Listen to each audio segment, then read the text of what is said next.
Hello everybody, my name is AAA and welcome to my first video. And right off the bat, I want to start a series that I'm going to be calling Game Off.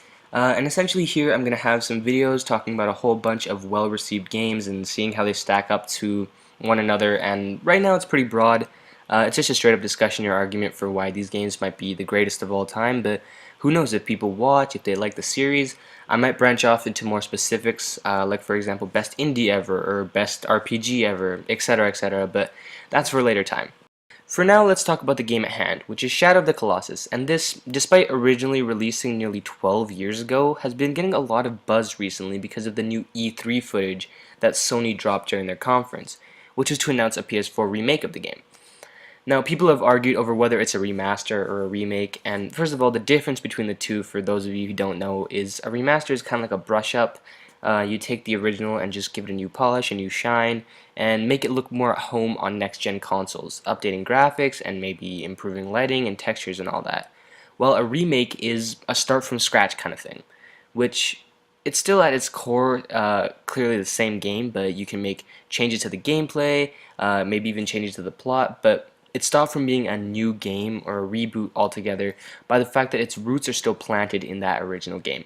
So to address which one this new release is going to be, we can look to an article written by Polygon, which I'll link in the description, which tells us that Sony's Worldwide Studios president Shuhei Yoshida, which I totally butchered the name of, offered a bit of clarification saying it's a remake. The game content is the same as the original version, but all the assets are being remade. I figured we would use such tech to make if we're going to make Shadow of the Colossus in the PS4 era. Bluepoint is the development company behind the PS3 remaster of Eco and Shadow of the Colossus, so we know them rather well. And Bluepoint obviously also being the company that remastered the Uncharted games for PS4, so yeah, they have a really good reputation with remakes and remastered, so all that said, people are pretty excited for this quote-unquote new game, and the original is such a well-beloved favorite of so many.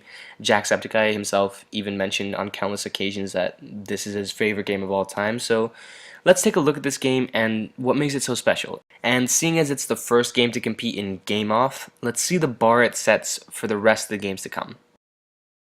Let's start everything off with story. So the story of Shadow of the Colossus isn't told through an exceptional amount of cutscenes, but it's a more subtle approach to storytelling, especially in letting visuals and action strengthen the story even further, and it's extremely successful. Here's a quick, not too incredibly detailed summary of the events that go on in the game.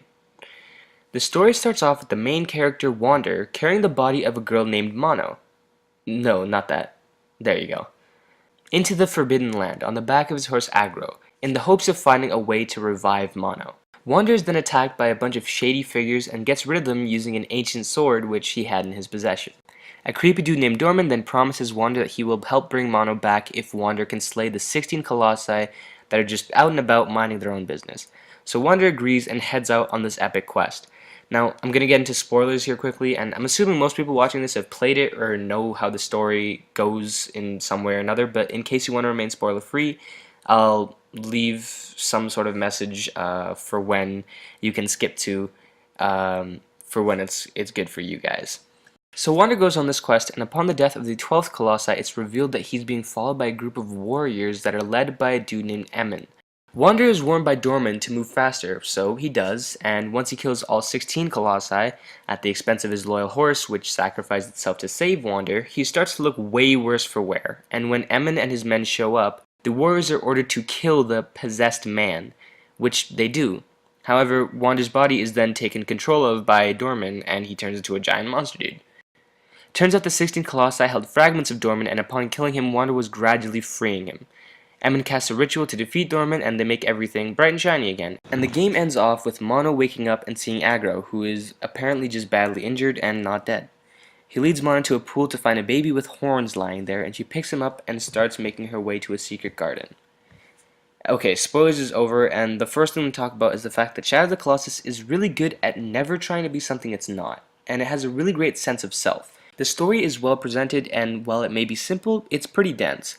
There's a bit of lore and a lot of connections to its predecessor Eco, which actually chronologically takes place after the Shadow of the Colossus, and is another fantastic game that has its own emotional impact strengthened by the presence of this prequel, without getting too in detail about the story connections. There are also heavy themes of right and wrong, as well as innocence, among many others. While the moments of pure story are all well and good, the shining stars of the game end up being Aggro and the Colossi.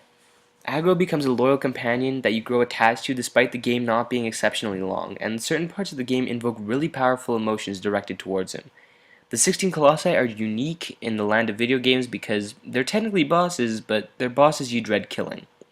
They seem so gentle, and the way the game is presented and the way you encounter the beasts makes it feel like you are the bad guy, and every time you're forced to murder them in order to progress, it gets exponentially harder to do so. Some people have admitted to never finishing the game because they couldn't stomach murdering the Colossi, not a sentiment usually displayed by people trying to fight video game bosses. With all things considered, Shadow of the Colossus has a great, tightly woven story that is propelled as much by its gameplay as it is by its cinematic cutscenes. It's very subtle at times in what it tries to do, and in doing so, some people might overlook what makes it so special. Like my younger brother, who gave up on the game because it was too boring, mainly because he didn't understand the small nuances that set the game apart from most other things he had played. But for those willing to look for those nuances, the game and its story transcend the title of video game, and instead reach the status of artwork. All that said, let's look at the next section, which is innovation. While not too many games have copied the format of a boss battle only game, Fury being the first one that comes to mind there, that approach to a game was definitely extremely unique and allowed Shadow of the Colossus to stand out in the crowd. At the time, and I guess even now, there were a lot of RPG games that emphasized playing games, while Team Eco instead emphasized experiencing games. For someone who loves linear story-based games like myself, a lot of what this game brings to the table can be seen as the golden standard for what those kind of games should really be like. Shadow of the Colossus can't even be considered story-driven per se, with not many moving parts or developing characters or even clearly defined plot threads, but instead it found a way to be emotionally driven, which in turn strengthens the story. You and your feelings create most of the story, which is a feat for any medium, not just gaming, which outsiders stereotypically peg as a less cultured form of entertainment than books or even movies. Using small details like the eyes of the colossi to tell entire stories and to make you feel heavy emotions is masterful, and something crucial in games that try to be atmospheric. The Last of Us, for example, while boasting a larger, less vague story, and obviously being a very different type of game than Shadow of the Colossus, also uses small moments, like the way that Ellie physically walks slower when she's sad, to relate to her better, or the inclusion of the giraffe scene, which makes you ponder about life and beauty and all that fun stuff, to enhance the experience and increase the quality. While it may not be taking direct cues from Shadow of the Colossus, that idea behind immersion still remains, and that attention to detail coupled with the game's unique approach and emphasis on things that were pretty unconventional in gaming at the time definitely leads to the conclusion that it's one of the most innovative and unique games of all time. The third big category here is a little strange for this game because seeing as it's a game we have to talk about gameplay, and while people tend to praise the game for seemingly everything but the gameplay, never saying it's bad, but in terms of how much it's mentioned, it takes a bit of a backseat to other topics, like its story or even smaller things like the music and art direction. And yet when you look at it, the gameplay is actually yet another amazing strength of the game, which lends a hand to the atmosphere and feel of the game as well, which is harder to do than most people assume. First of all, the stamina mechanic makes everything feel more grounded and not like you're superhuman, which further strengthens the immersion of the game, while maybe being a little bit annoying. Secondly, the movement and small touches to the boss fights, each of them unique and challenging, is extremely intuitive, and everything has a really good flow to it. The whole game is a balancing act of simple yet dense story made more complex by human interaction. And the gameplay also strikes a great balance between simplicity and complexity, while also never feeling like things are getting old, because of each Colossus has individual nature and fighting style.